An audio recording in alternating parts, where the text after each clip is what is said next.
আমি Arun Kumar Biswas, detective fiction writer.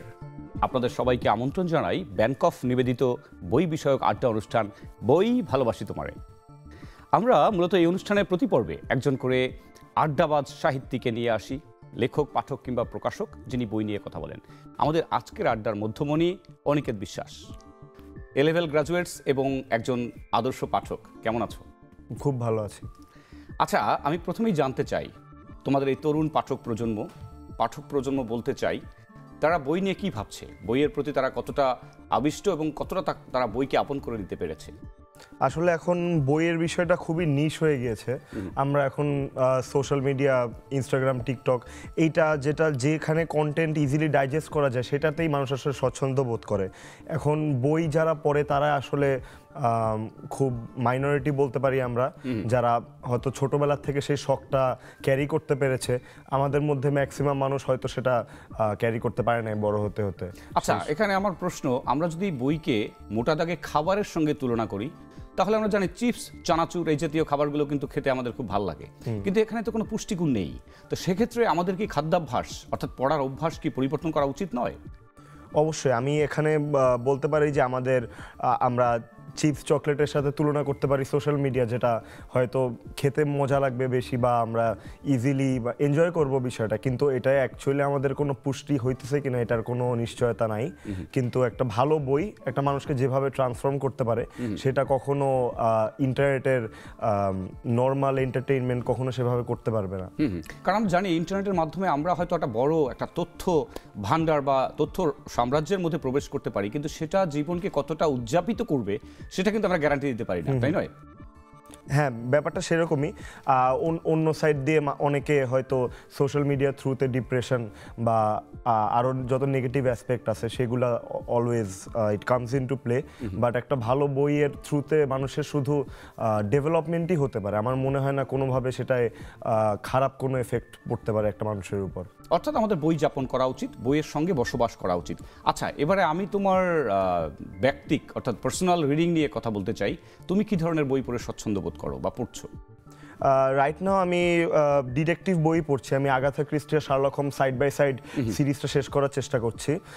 এছাড়া মাঝে মাঝে যদি কখনো কোনো সামাজিক বই সামনে পড়ে যেটা পড়তে ভালো লাগে তাহলে আমি সেটাও পড়ার চেষ্টা করি। আচ্ছা, এখানে একটা আমার মনে হয় তুমি সূক্ষ্মভাবে একটা লাইন টেনে দিলে যে কিছু সামাজিক বই, মানে আমরা যেটাকে নভেল বলি, আরেকটা হলো ডিটেকটিভ। আসলে কি এর মধ্যে এরকম তফাৎ রয়েছে? কারণ আমি তো মনে করি যে ডিটেকটিভ স্টোরিতে যে স্টোরিগুলো, আখ্যানগুলো বলা হয় সেটা কিন্তু সমাজ ঘনিষ্ঠ, সমাজের উপরে নির্ভর করেই বিনির্মিত হয়, তাই না? আমার মনে হয় the crimes that happen in society is a reflection of the problems that are occurring in society. So একটা ভালো ডিটেকটিভ নভেল অবভিয়াসলি হয়তো সমাজের যত সমস্যা যেটার কারণে মানুষ হয়তো ক্রাইমে পার্টিসিপেট করতে আরও স্বচ্ছন্দ বোধ করে, সেটা একটা রিপ্রেজেন্টেশন হতে পারে। আমরা দেখি যে অনেক ফেমাস নভেলের দেখা যায় যে ডিটেকটিভ হয়তো ক্রিমিনালকে ধরতে পেরেছে, কিন্তু সে সিম্পাথাইজ করে ক্রিমিনালের জন্য। সে বুঝতে পারে যে তার ক্রাইম করার পিছে মোটিভটা হয়তো তার জন্য জাস্টিফাইডও হতে পারে।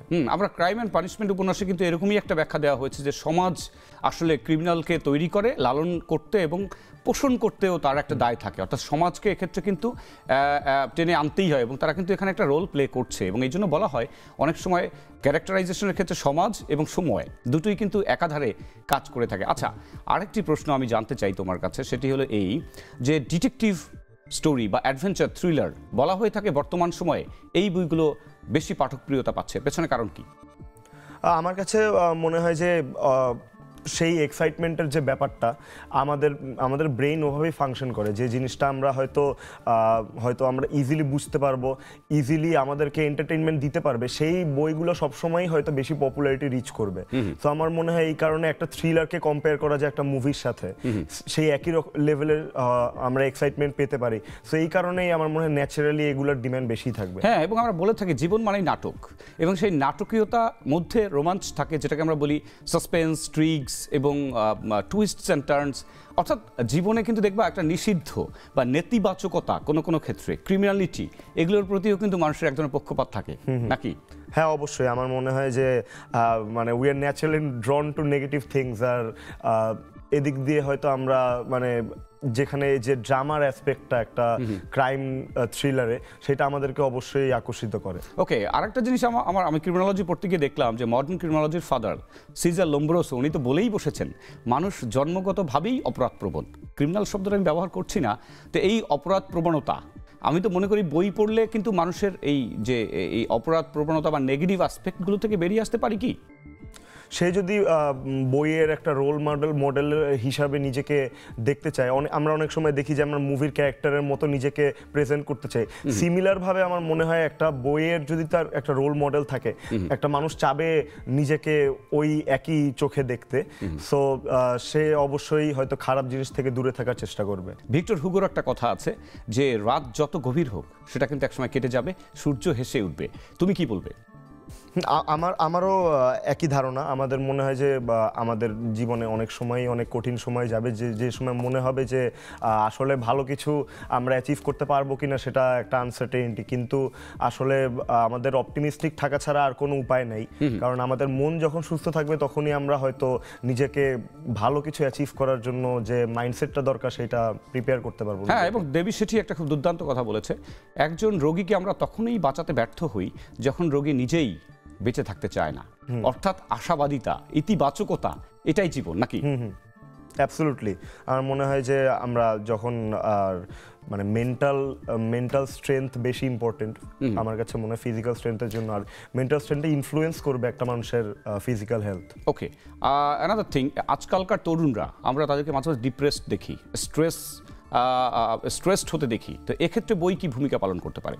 এরকম একটা বই একটা মানুষ who is going through despair, it can really help them out.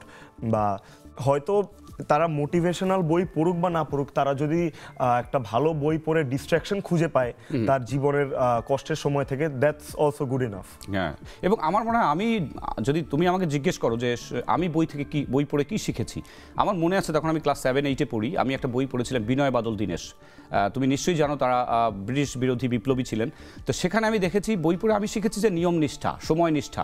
সেখানে মাস্টারদা সূর্য সেনের একবার একটা মিটিং ছিল নির্দিষ্ট টাইমে, সন্ধ্যা 6টা বা 6:30, ওনার সাইকেলের হাওয়া চলে গিয়েছিল, তখন ওই সাইকেলটাকে রেখে দৌড়ে গিয়ে সেই মিটিং অ্যাটেন্ড করেছিলেন। আমার কাছে মনে হয় ডিসিপ্লিন ইজ লাইফ। তুমি কি মনে করো? হ্যাঁ, আমার মনে হয় যে discipline is a very important aspect in life, কিন্তু মাঝে মাঝে আসলে নিজেকে ছাড় দেওয়াটাও খুব ইম্পর্টেন্ট, নইলে তো জীবন মনোটোনাস হয়ে যায়। আমি আসলে এই 9 to 5 লাইফটাই বিশ্বাস করি না। আমাদের মনে হয় যে ডিসিপ্লিন একটা সার্টেন পয়েন্ট পর্যন্ত অনেক ইম্পর্টেন্ট, কিন্তু তারপর নিজেকে একটু ছাড় দিতে হবে। হ্যাঁ, কিন্তু অনিয়মটাই যদি নিয়ম হয়ে ওঠে তাহলে কিন্তু বিপদ। যে একজন লোক হয়তো 2-1 দিন দেখা গেল যে সকাল 9টা পর্যন্ত ঘুমোলো, কিন্তু এটাই যদি তার হ্যাবিট হয়ে ওঠে তাহলে কিন্তু সমস্যা। হ্যাঁ, আমার একই ধারণা। কিন্তু আসলে হয়তো যারা আমরা দেখি যে যারা ক্রিয়েটিভ মানুষ এই সোসাইটিতে, তাদের ফাংশন করার মেথড অনেক সময় ডিফারেন্ট, আর এই কারণেই তাদের ক্রিয়েটিভিটিটা ফুটে ওঠে। আর এই কারণেই মানে that's how it works out. তুমি বলতে চাও যে সৃষ্টি মুখর হতে গেলে তাকে একটু বিশৃঙ্খলতার মধ্য দিয়ে যেতে হয়, বা 9টা 5টা বা এরকম, এটা কি খুব ম্যান্ডেটরি? আমি কিন্তু সৈয়দ ওয়ালিউল্লাহকেও দেখেছি, উনি আমার দেখা একজন বেস্ট রাইটার, আমি তো ওনার জীবনে অনেক শৃঙ্খলা খুঁজে পাই। ইটস ডেফিনেটলি নট ম্যান্ডেটরি, কিন্তু অনেক ফেমাস আর্টিস্টের কথা বলি যদি আমরা চিন্তা করি, বা মিউজিশিয়ান, সবার এই নেগেটিভ অ্যাসপেক্টটা হয়তো তাদের মধ্যে থাকে, কিন্তু এটার মধ্যে থেকেই তারা ফুটে ওঠে। যেমন হয়তো আমরা অনেকে জানি না, কিন্তু শার্লক হোমস ওয়াজ আ ড্রাগ অ্যাডিক্ট। এখন সে তার ড্রাগ অ্যাডিকশনের পিছেও একটা মজার রহস্য আছে। যেমন সে যখন তার কাছে কোনো ক্লায়েন্ট আসতেছে না, তখন সে তার ব্রেইন ইউজ করা সেই সুযোগটা পাচ্ছে না, তখন সে কোকেইন এবং মরফিনের মধ্যে নিজের আনন্দ খুঁজে পায়, কারণ সে তার ব্রেইন যখন ফাংশন করতেছে না তখন সে শান্তিতে বেঁচে থাকতে পারে না। এবং শার্লক হোমস একটা মজার কথা বলেছেন যে how can I live without brain work. আমার পয়েন্ট এটাই, আমি ডিটেকটিভ সাহিত্য এই জন্যই পছন্দ করি কারণ সেখানে কিন্তু মগজ ঘামানোর সুযোগ রয়েছে, যুক্তি মনস্ক হয়ে ওঠার একটা প্রয়াস কিন্তু সেখানে থাকে। কারণ আমরা জানি যে side by side with criminal এবং যে ডিটেকটিভ, তার পাশাপাশি পাঠকও কিন্তু তখন ডিটেকশনে নেমে পড়ে নাকি? হ্যাঁ, যদি একটা ডিটেকটিভ স্টোরি পাঠককে স্পেকুলেট করতে ফোর্স না করে, তাহলে আমার মনে হয় সেটা খুব একটা ভালো ডিটেকটিভ স্টোরি হবে না। Yes. কারণ আমরা যদি সাসপেন্সে না থাকি, আমরা যদি স্পেকুলেশনের মধ্যে না থাকি যে কে হতে পারে খুনি, তাহলে আমার মনে হয় পাঠক এনজয় করতেছে মানে না খুব বইটা। একটা এনিগমেটিক আবার হওয়া যাবে না, এমন যেন না হয় যে পাঠকের মানে মগজের উপর দিয়ে চলে গেল। সেটা কিন্তু আবার আমাকে অডিয়েন্স বুঝতে হয়। আমার পয়েন্ট হলো এটা যে কোথাও বক্তব্য দিতে গেলাম, অডিয়েন্স রিড করতে হবে যে অডিয়েন্স কে। হ্যাঁ, অবশ্যই। আচ্ছা, ফেলুদা পড়েছো?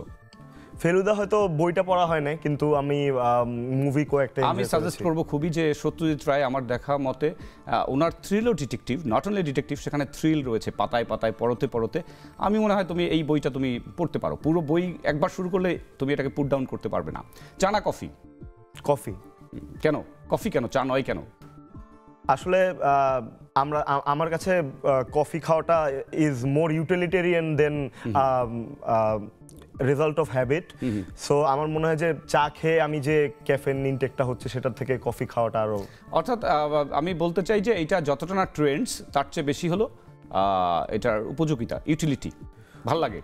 Not exactly, I think maximum যারা হচ্ছে কফি কোহলিক তারা সবাই আসলে it's a force of habit for detective Alokesh Roy. এবং আমাদেরও একই হয়েছে যে অফিসে গিয়ে প্রথম এক কাপ কফি খেলে আমার মনে হয় যে মেজাজটা ফেরত আসলো। হ্যাঁ। আচ্ছা, অর্থাৎ বই এবং কফি আমাদের এই শোয়ের একটা বা দুটো প্রিয় প্রসঙ্গ। আমি আশা করব যে আমাদের যারা তরুণ পাঠক রয়েছেন তোমার মতো, তারা যেন বইয়ের জগতে ফেরত আসে। অবশ্যই আমরাও সেম জিনিসটা আশা করছি। আমরা চেষ্টা করি আমার বন্ধুদেরকে ইনফ্লুয়েন্স করতে, তারা তোমরা যেন বুক ক্লাব তৈরি করতে পারো।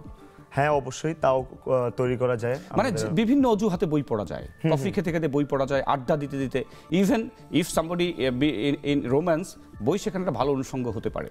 অবশ্যই আমরা যদি বন্ধুদের মধ্যে মুভি, ভিডিও গেমস নিয়ে ডিসকাস করতে পারছি, তাহলে একটা ভালো বই সবাই একসাথে ওই বইয়ের এক একটা কপি কিনে পড়ে আমরা কেন এটা অ্যানালাইসিস করতে পারি না, সবাই ডিসকাস করতে পারি না। এবং আশা করি অরিকেত নেক্সট টাইম যখন আমাদের কথা হবে আমরা অনেকগুলো পড়ুয়া তরুণকে পাবো, এবং today's reader is tomorrow's leader. আজকে যারা পড়ছে তারাই পরবর্তীতে দেশ এবং বিশ্বকে নেতৃত্ব দেবে। তোমার অ্যাবসলিউটলি থ্যাংক ইউ, তোমাকে অশেষ ধন্যবাদ আমাদের সময় দেওয়ার জন্য। প্রিয় পাঠক এবং দর্শক, আপনারা শুনছিলেন আমাদের আড্ডা। দেখা হবে আগামী পর্বে নতুন কোনো অতিথির সঙ্গে। সে নাগাদ ভালো থাকুন, সুস্থ থাকুন এবং অতি অবশ্যই বইয়ের সঙ্গে থাকুন।